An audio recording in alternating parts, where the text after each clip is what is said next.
नि सा गा पनि पनि गा पा पद पद गा नि ध सा नि सा गा पनि पनि गा पा पद पद गा नि ध सा ही गाथा अस्तित्वाची शौर्याची पराक्रमाची ही गाथा अस्तित्वाची शौर्याची पराक्रमाची या मातीमधल्या कणाकणातील मौल्यवान रत्नांची या मातीमधल्या कणाकणातील मौल्यवान रत्नांची कर्तृत्व इथे गगनाला भिडे परिमोल जाणून ठेवू व्यक्तिविशेष नमस्कार श्रोते हो, मी आरजे निशा स्पेक्ट्रम अकॅडमी पुरस्कृत रेडिओ MPSC गुरुच्या व्यक्तिविशेष या सत्रात तुम्हा सर्वांचे सहर्ष स्वागत करते. विद्यार्थी मित्रांनो, आपण व्यक्तिविशेष हे सत्र नेहमी ऐकत असतो. त्यामध्ये आपण सामाजिक, कला, विज्ञान, क्रीडा अशा सर्व प्रकारच्या क्षेत्रांमध्ये ज्या व्यक्तींनी त्यांची उल्लेखनीय कामगिरी बजावली आहे व त्यांच्या कामगिरीचा सर्वत्र ठसा उमटवला आहे, अशा सर्व थोर आणि महान व्यक्तींची जीवनगाथा आपल्या व्यक्तिविशेष या सत्रामार्फत जाणून घेत असतो. चला तर मग आजही आपण जाणून घेऊया अशाच एका थोर व्यक्तीची जीवनगाथा, ज्यांचे नाव आहे शेरशाह सुरी.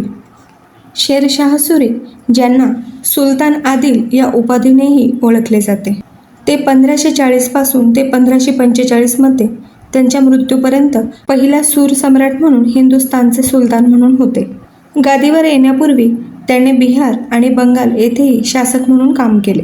त्याने मुघल साम्राज्याचा पराभव करून आणि दिल्लीला आपली सत्ता केंद्र घोषित करून सूर साम्राज्याची स्थापना केली.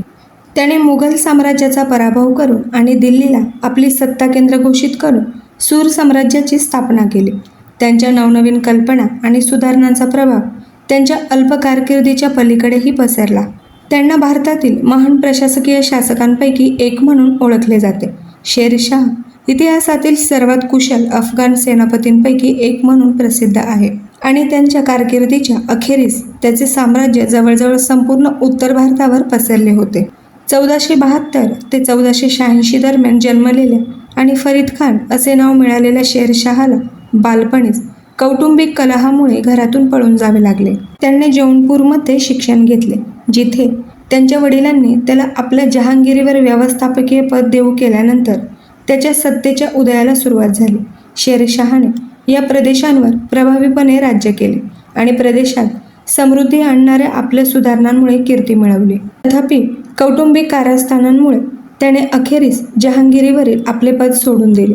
त्यानंतर शेरशाह आग्रा येथे गेला, जिथे तो आपल्या वडिलांच्या मृत्यूपर्यंत राहिला. या घटनेमुळे त्यांना आपल्या कुटुंबाच्या जहांगीरीमध्ये परत येऊन नियंत्रण मिळवता आले, ज्यामुळे त्यांचे नेतृत्व अधिक मजबूत झाले आणि त्यांच्या सत्तेचा उदय आणखी वाढला.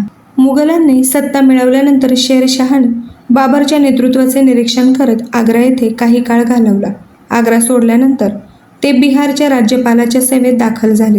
1528 मध्ये राज्यपालाच्या मृत्यूनंतर शेरशाहला बिहारमध्ये एक उच्चपद मिळाले आणि 1530 पर्यंत ते राज्याच्या रिजंट म्हणजेच राजप्रतिनिधी आणि वास्तविक शासक बनले. सूर साम्राज्याचा सम्राट म्हणून त्यांच्या कारकिर्दीत शेरशाहने असंख्य आर्थिक, प्रशासकीय आणि लष्करी सुधारणा लागू केल्या. त्याने पहिले रुपया चलन जारी केले, भारतीय उपखंडातील टपाल व्यवस्था संघटित केली, तसेच बंगालमधील चित्तगोंगपासून अफगाणिस्तानातील काबूलपर्यंत ग्रँड ट्रँक रोडचा विस्तार करून व्यापारात लक्षणीय सुधारणा केली. शेरशाहने हुमायूनचा दिनापनाह या शहराचा अधिक विकास केला.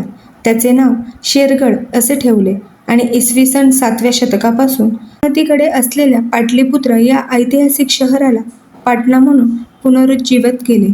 या व्यतिरिक्त त्यांनी अनेक लष्करी मोहिमा हाती घेतल्या, ज्यामुळे भारतात अफगाणांचे वर्चस्व पुन्हा प्रस्थापित झाले. शेरशाहचा जन्म 22 मे सध्याच्या भारतातील बिहारमधील सासाराम येथे झाला होता. त्यांच्या जन्मतारखेबद्दल अनेक वाद आहेत. काही नोंदींनुसार त्यांचा जन्म 1472 मध्ये झाला होता, तर इतर नोंदींनुसार ते 1486 मध्ये जन्माला आले असे आहे. शेरशाह हे पश्तून अफगाण या वंशाचे होते आणि सूर कुळात जन्माला आले. शेरशाहने अनेक वर्षे जौनपूरमध्ये इतिहास आणि धर्म यासारख्या विषयांचा अभ्यास करून आपले शिक्षण पूर्ण केले. एकदा हसनने जौनपूरमध्ये जमाल खानला भेट दिली आणि तिथे त्याची शेरशाहच्या काही नातेवाईकांशी भेट झाली, ज्यांनी शेरशाहच्या भविष्यातील महानतेच्या क्षमतेबद्दल सांगितले. या वृत्तांनी प्रभावित होऊन हसनने 1497 मध्ये शेरशाहला त्याच्या साम्राज्याचा कारभार पाहण्यासाठी आमंत्रित केले होते. शेरशाहने त्यांचा प्रस्ताव स्वीकारला आणि अनेक सुधारणा लागू केल्या. मारवाड जिंकल्यानंतर शेरशाहने 1544 मध्ये कलिंजर या किल्ल्याला वेढा घातला. राजपुतांच्या सततच्या प्रतिकारामुळे त्याने 7 महिने या किल्ल्याला वेढा घातला. शेरशाहच्या मृत्यूची परिस्थिती अनिश्चित आहे. काही स्रोतांनुसार त्यांच्या एका तोफेचा स्फोट झाल्याने झालेल्या दारुगोळ्याच्या स्फोटात ते गंभीर जखमी झाले आहे असे कळाले. दुसऱ्या एका वृत्तानुसार एका लढाईदरम्यान ते तटबंदीवरून खाली उतरले आणि त्यांनी आपल्या माणसांना किल्ल्यावर बॉम्ब फेकण्याचा आदेश दिला. तेव्हा एक बॉम्ब मागे पडून बॉम्बच्या साठ्यावर आदळला, ज्यामुळे मोठा स्फोट होऊन काही लोक किरकोळ भाजून बचावले. तर शेरशाह अर्धवट भाजलेल्या अवस्थेत सापडले आणि त्यांना त्यांच्या तंबूत नेण्यात आले, जिथे ते 2 दिवस राहिले. त्यांची प्रकृती गंभीर असूनही त्यांनी आपल्या माणसांना किल्ल्यावर हल्ला करण्याचा आदेश दिला आणि आपल्या सैन्यासह किल्ल्याच्या जवळ पोहोचले. किल्ला अखेर पडल्याचे ऐकून ते म्हणाले, सर्व शक्तिमान देवाचे आभार. शेरशाह हे 1545 रोजी वयाच्या 73व्या वर्षी त्यांच्या जखमांमुळे मरण पावले. तर विद्यार्थी मित्रांनो, शेरशाह सुरी यांचा संपूर्ण जीवन प्रवास व जीवनकार्य नुकतंच आपण जाणून घेतला आहे आणि मला खात्री आहे की ही माहिती तुम्हा सर्वांना नक्कीच आवडली असेल. याबद्दल तुम्हाला जर काही अभिप्राय म्हणजेच फीडबॅक द्यायचे असतील तर त्यासाठी आमचा व्हॉट्सअप क्रमांक आहे 8698869880 म्हणजेच 8698869880. तसेच तुम्ही ऑडिओ किंवा मेसेज स्वरूपातही तुमचे फीडबॅक आम्हाला पाठवू शकता. तर प्रिय श्रोते हो, यापुढेही हे सर्व कार्यक्रम असेच सुरू राहतील. तत्पूर्वी मी आरजे निशा तुम्हा सर्वांची रजा घेते. पुन्हा भेटूया आपल्या व्यक्तिविशेष या सत्रात आणि जाणून घेऊया अशाच एका थोर आणि ज्येष्ठ व्यक्तीची जीवनगाथा. धन्यवाद.